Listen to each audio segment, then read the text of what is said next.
Coming. प्रणाम sir. प्रणाम ma'am. प्रणाम, बैठिए। Thank you ma'am. अपने बारे में कुछ बताइए बिना अपनी व्यक्तिगत जानकारी दिए हुए। मैम मेरी स्टडी मैम कटिहार ज़िले से हुई है। मेरा स्नातक जो है मैम वो इकोनॉमिक्स से हुआ है और मेरी यूनिवर्सिटी बीरमन यूनिवर्सिटी हुई है। ठीक है, आपका ऑप्शनल पेपर क्या रहा है? सर मैम अर्थशास्त्र। अर्थशास्त्र रहा है। और कोई आपकी हॉबी, वीक पॉइंट कुछ? मैम मेरी हॉबी मैम मैं मेडिटेशन करती हूँ। मेरा वीक पॉइंट है कि मैं सोशल मीडिया ज़्यादा देखती हूँ और मेरा स्ट्रॉन्ग पॉइंट ये है कि मैं संतुलित निर्णय लेती हूँ। ठीक है, आपने अपने वीक पॉइंट में लिखा है आप सोशल मीडिया ज़्यादा देखती मैम हैं। क्या प्रभाव पड़ रहा है सोशल मीडिया का इस समाज पर, क्योंकि आप समाजशास्त्र से भी हैं? जी मैम सोशल मीडिया आपके यूज़ पे डिपेंड करता है मैम। अगर आप चाहे तो अच्छा भी यूज़ कर सकते हैं, चाहे तो उसका यूज़ अगर आप है तो मैम बुरा भी कर सकते हैं। जैसे कि मेरा मैम क्या है कि मैं देखती हूँ तो कभी कभी वीडियोज़ वगैरह अननेसेसरी देख लेती हूँ, जिससे मेरा टाइम जो है मैं सर वो ज़्यादा किल हो जाता है। और अगर देखा जाए तो ये बहुत लोगों को मैम ये फ्लेम एंड फेम भी देता है, तो डिपेंड ऑन यूज़ मैम। ठीक है, आजकल सोशल मीडिया आप बहुत ज़्यादा देखती हैं, तो आप मुझे बता सकती हैं सोशल मीडिया में क्या मुद्दा सबसे बर्निंग है आपके हिसाब से? मैम सोशल मीडिया में अभी तो मणिपुर का मुद्दा मैम बहुत बर्निंग चल रहा है मैम। और अभी देखा जाए तो एनडीए की बैठक हुई थी, विपक्ष की बैठक हुई थी, ये सब काफ़ी मुद्दे में चल रहा है। चलिए, आपने मणिपुर मुद्दे की बात की, तो फिर ये मुझे बताइए, जो मणिपुर में जो क्राइसिस चल रही है, जो हिंसा वहाँ पे चल रही है, इसके क्या कारण हैं? मैम एक्चुअली मणिपुर में मैम ये दो समुदाय के बीच चल रही है, नागा, कुकी और मैतेई समुदाय मैम। मैम नागा कुकी वहाँ पे पहले से एसटी का दर्जा प्राप्त है, जबकि मैतेई को दर्जा देने के लिए वहाँ पे विरोध किया जा रहा है नागा कुकी के द्वारा मैम। तो दिक्कत क्या है? उनको भी दे देना चाहिए, मैती को क्यों छोड़ रहे हैं? मैती को भी मिल जाना चाहिए। मैम ऐसा है कि नागा और कुकी जो वहाँ की जनजाति जो पहले से जिनको अधिकार मिला हुआ है, उनको ऐसा लगता है क्योंकि वो बहुसंख्यक है, मैतेई जो है ना वहाँ के, वो उनकी संख्या वहाँ पे ज़्यादा है और वो उनको लगता है कि अगर उनको अधिकार ऐसा दे दिया जाएगा तो कहीं ना कहीं उनके अधिकार क्षेत्र में उनका जो है वो हनन होगा और उनको कहीं ना कहीं शोषण का सामना करना पड़ेगा। तो एक काम करते हैं, उन दोनों को भी एसटी स्टेटस से हटा देते, फिर इक्वलिटी आ जाएगी। ऐसा कुछ अच्छा कर सकते हैं हम लोग? मैम अब मैं तो यहाँ तक नहीं सोच पाऊँगी मैम। अच्छा, कोई बात नहीं, आप यहाँ तक नहीं सोच पाएंगे। आप अपने आइडियल पर्सन भी लिखा है। बिल्कुल मैम। कौन है? मैम कादम्बरी गांगुली जी। अच्छा, उनका ऐसा क्या बात से आप प्रभावित हुई हैं? मैम कादम्बरी गांगुली मेन रूप से मैम भागलपुर जिला की रहने वाली है और मैम ये पहली महिला थी मैम जिन्होंने कांग्रेस में मैम अपना एक महिला ग्रुप में भाषण दी थी मैम 89 के मद्रास अधिवेशन में। देन मैम ये पहली महिला थी जो दक्षिण एशिया में प्रथम फिजिशियन चिकित्सक भी रही है और ये महिला जो कोयले में खदान में काम करती थी उनके लिए उन्होंने काम किया है। तो ये मेरा प्रेरणा इसलिए बनती है क्योंकि एक महिला होते हुए सीमित संसाधन में जिन्होंने अचीव किया, पढ़ाई की और जो इन्होंने लक्ष्य को प्राप्ति की, वो कहीं ना कहीं मुझे भी प्रेरित करता है, जो आज मैं यहाँ पे प्रस्तुत हूँ इस वजह से। ठीक है, आपने बहुत अच्छा कहा कि आप उनसे प्रेरणा लेनी भी हमें चाहिए। ये मुझे बताइए कि आपने जैसा कहा औरतों का और सीमित संसाधन का, मुझे बताइए कि औरतों की क्या भूमिका रही है इंडिया के इकोनॉमिकल डेवलपमेंट में?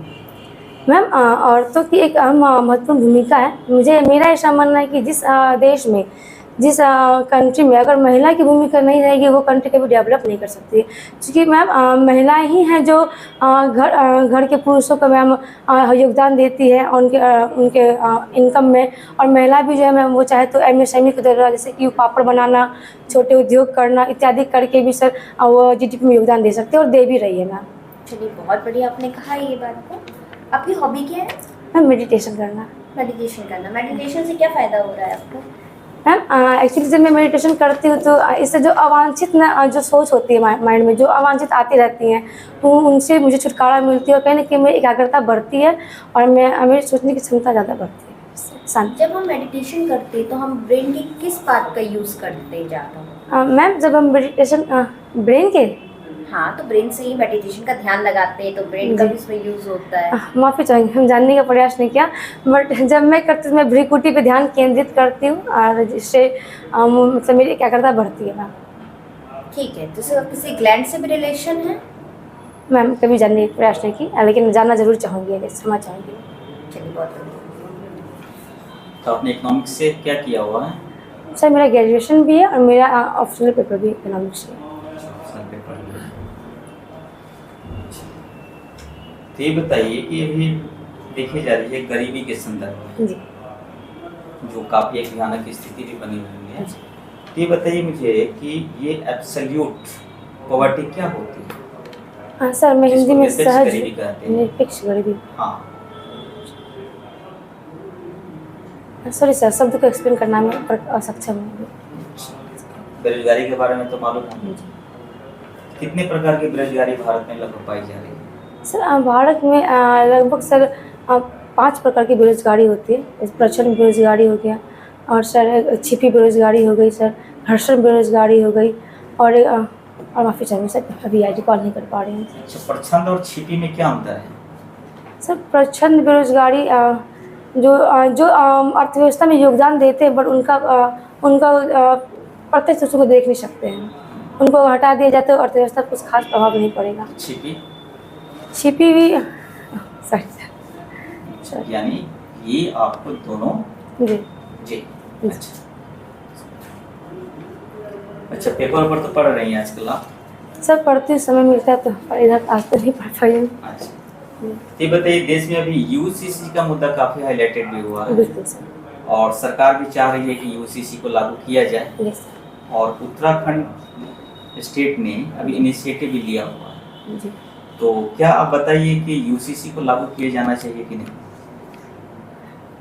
सर एक्चुअली सर यूसीसी जो है एक संवैधानिक के रूप से इसको लाया जा रहा है। हमारे भारतीय संविधान के अनुच्छेद 44 में इसको अंकित भी किया गया है, एक राष्ट्र एक कानून। सरकार इसको लाने का विचार कर रही है, तो मैं इनसे पूर्ण रूप से सहमत हूँ, क्योंकि इनसे जो लॉ एंड ऑर्डर हमारे कंट्री का है, तो वो कहीं ना कहीं अभी अलग है। जैसे कि हिंदू लॉज अलग है, मुस्लिम लॉज अलग है, जिससे कि खास करके लिंग आधारित भेदभाव ज़्यादा होते हैं। जैसे महिलाओं के साथ विवाह को लेके, तलाक को लेकर के, एंड गोद को लेकर के इत्यादि जो समस्याएं बनी रहती है, तो एक राष्ट्र एक कानून के आने से इनमें कमी आएगी। तो मुझे लगता है कि ये सरकार की बहुत अच्छी पहल है, जिसको लाना चाहिए। ये चलिए, अच्छी बात है कि आपने अपना व्यक्तिगत राय दिया, जी। लेकिन ये भी तो आप तो देखिए कि भारत एक विविधतापूर्ण एक राष्ट्र है, जी और यहाँ पे कई धर्म और कई पंथ के भी लोग मानने वाले हैं। अगर आप अपने व्यक्तिगत विचार से कर, लेकिन अदर भी तो पंथ वाले भी लोग कह रहे हैं कि भाई लागू नहीं होना चाहिए, जी तो इस संदर्भ में आपका क्या तर्क होना चाहिए? सर जब भी सरकार कुछ योजनाएं लाते हैं या कुछ अच्छा करना चाहती है, तो कुछ लोग होते हैं जो विरोध समाज में करते हैं। हो सकता है उनके में नॉलेज की कमी हो, अगर वो इसका अच्छे से अध्ययन करे और इनको समझ रखे, तो मुझे लगता है कि वो भी आगे चल कर सहमति होंगी इस बात से। अच्छा, बिहार के पिछड़ेपन में प्राकृतिक कारण कम से कम 2 बताइए। कौन कौन से प्राकृतिक कारण हैं जो बिहार के पिछड़ेपन में अपना योगदान दे रहे हैं? सर सबसे पहले तो सर बाढ़ है। यहाँ की बाढ़ जो हर साल आती है और बिहार की जो है मुख्य संसाधन को प्रभावित करती है। यहाँ के सर कई सारे क्षेत्रों को, कई सारी जगहों को अपने प्रभाव में लेती है, जिससे कृषि प्रभावित होती है, पशुपालन प्रभावित होती है, रोजगार प्रभावित होती है। और दूसरा है सर सूखा। अभी हाल ही में सर कई सारे जिलों को सूखा घोषित किया गया। ग्लोबल वार्मिंग की वजह से पानी की समस्या हो रही है। बांका जिले में इतना जलस्तर नीचे चला गया कि कृषि के लिए तो दूध पीने योग्य भी पानी नहीं मिल पा रहा था। तो ये सारी समस्याएं हैं जो कहीं ना कहीं बिहार को पीछे की ओर धकेलती है। अच्छा, बिहार में अभी महिला सशक्तिकरण के लिए आपको बिहार गवर्नमेंट के द्वारा काफ़ी कदम उठाए गए हैं। जी सर। तो आप कहाँ तक सहमत हैं कि बिहार में महिलाओं का सशक्तिकरण वास्तव में हुआ है? सर बिल्कुल सर, बिहार सरकार पूर्ण प्रयास कर रही है। सर पूर्ण रूप से सशक्त तो नहीं हुआ है, लेकिन उस दिशा की ओर बढ़ चली है। हम महिलाएं जो है वो सशक्त हो रही हैं, और बिहार सरकार द्वारा कई सारी योजनाएं भी आ रही है जो महिलाओं को बढ़ चढ़ कर समाज में आगे ला रही हैं सर। जी। सशक्तिकरण क्या है? क्या आप अपने आप को सशक्त मानती हैं? बिल्कुल सर। सर सशक्त होने का तात्पर्य मैं समझती हूँ निर्णय लेने की क्षमता से। जिस महिलाओं में क्षमता है निर्णय लेने की, वो सशक्त कहलाएंगी। जी ठीक है। अच्छा, आप कटिहार की रहने वाली हैं। कटिहार की मुख्य रूप से कहाँ इकोनॉमी क्या है? कटिहार की इकोनॉमी में कटिहार का योगदान बिहार की इकोनॉमी में क्या है? सर कटिहार का एक महत्वपूर्ण योगदान शुरू से ही रहा है। वहाँ पे सर जूट की 2 मिलें हैं, वहाँ उसका महत्वपूर्ण योगदान रहा है। प्लस पर्यटन स्थल है, गोगाबिल झील है, जहाँ पे प्रवासी पक्षियाँ जो है नवंबर के महीने में जो है वो आती है, जिसमें कि लाल रस है और एक राजहंस है इत्यादि पक्षी हैं जो प्रवासी हैं। और इसके बाद मैम वहाँ पे एक त्रिवेणी संगम है जहाँ पे 3 नदियों का मिलन होता है, गंगा, कोसी और महानंदा।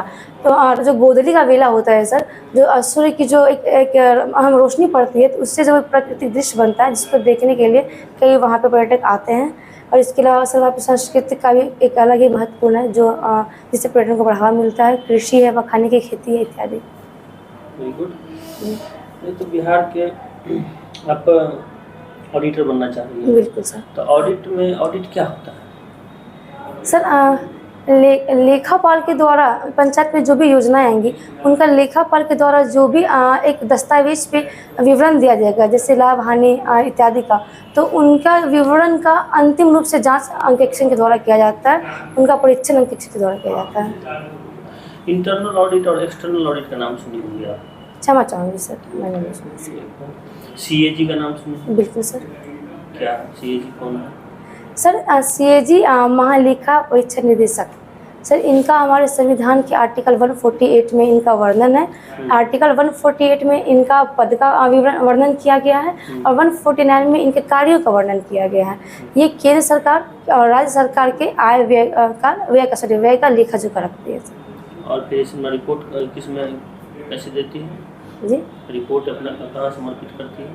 सर रिपोर्ट जहाँ तक मुझे याद आ रहा है सर 148 और 150 में क्या है?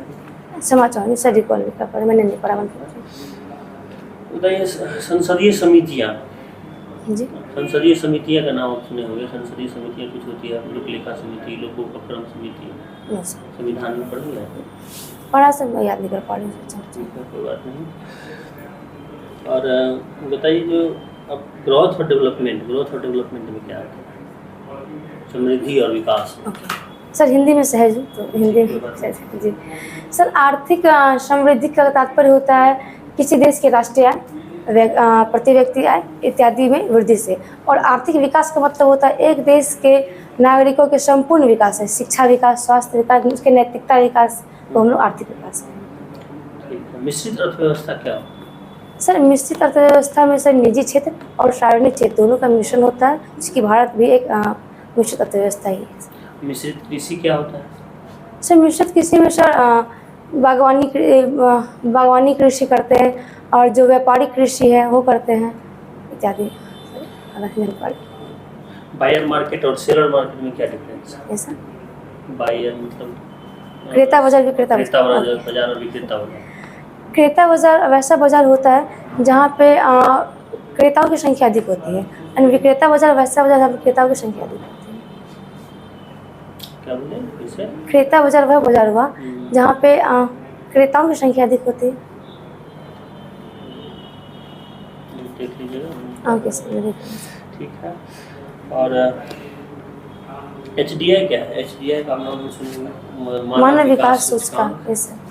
सर मानव विकास सूचकांक सर UNDP संयुक्त राष्ट्र विकास परिषद द्वारा जारी किया जाता है, जिसको 3 स्तर पे हम लोग नापते हैं, आयु, स्वास्थ्य और ज्ञान स्तर पे नापते हैं। अभी भारत का सर 191 में 132वां रैंक इसमें आया है सर।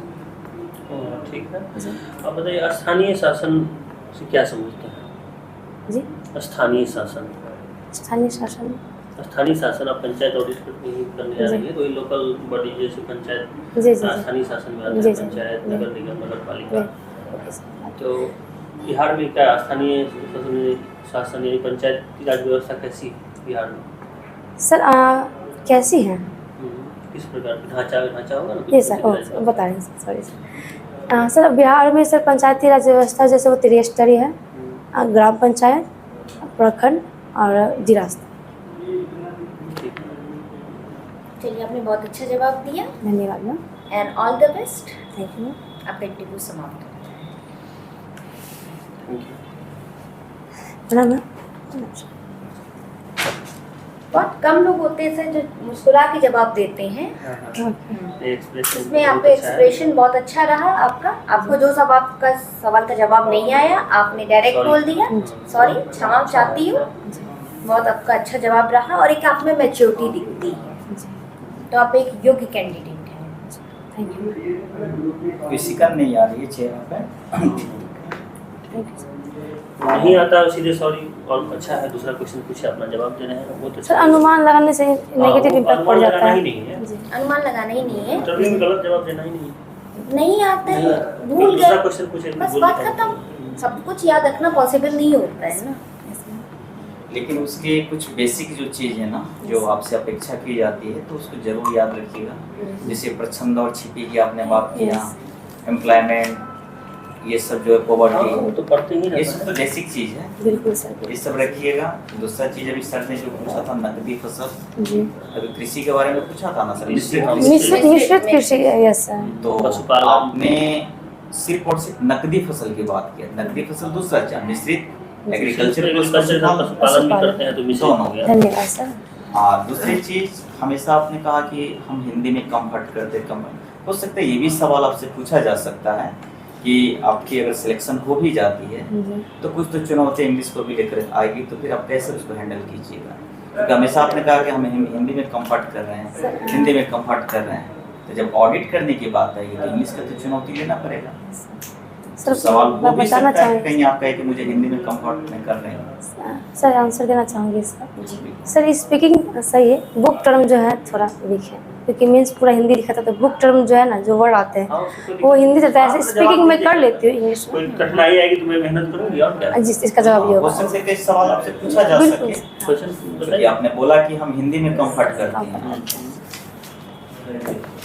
बाकी ये नंबर बात- मैं भी जानती हूँ, लेकिन यदि कहीं कमी होगी तो मैं उसका प्रयास करूँगा। आपका पहला इंटरव्यू है ना, काफी अच्छा रहा बहुत है, अच्छा रहा, बहुत अच्छा रहा। ठीक है, इसी को बस मेंटेन रखिएगा।